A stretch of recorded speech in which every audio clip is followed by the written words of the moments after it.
Hey folks, Matt from artoftheimage.com. A question in here from Bebo, I think is the YouTube username here.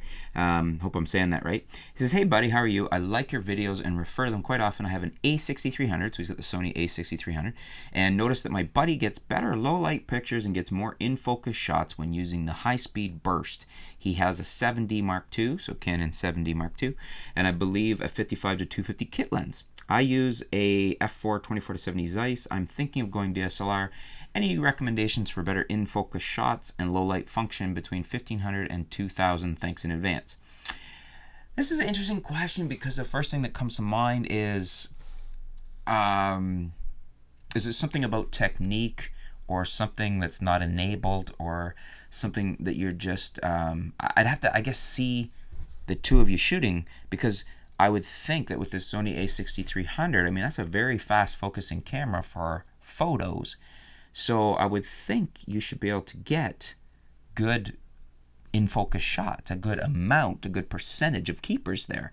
I'm not sure why. The 24-70 f4 should be a very good performing lens. If anything, it should be better performing than the 55-210. Maybe it's a question that something you're both shooting is farther away. And so with the lens you're using, it's not, it's struggling to hit focus on something that you don't have that focal range to it's focusing on something further off in the distance effectively.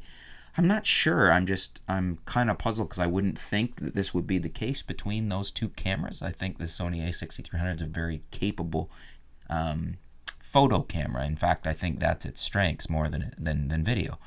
So I would hesitate selling that before I started looking at possibly why. Maybe before you consider selling it, try the decent, the 70, I think it's the 70-200 f4G from Sony. I'll put a link below. Just I'd like to see you try a similar focal length lens, and maybe if you know somebody that also has some Sony stuff and maybe could walk you through more of the setup on the autofocus perhaps, because it doesn't seem to me that you should be seeing that much difference, if any, between how many in-focus shots you get out of a 7D Mark II and out of your a6300.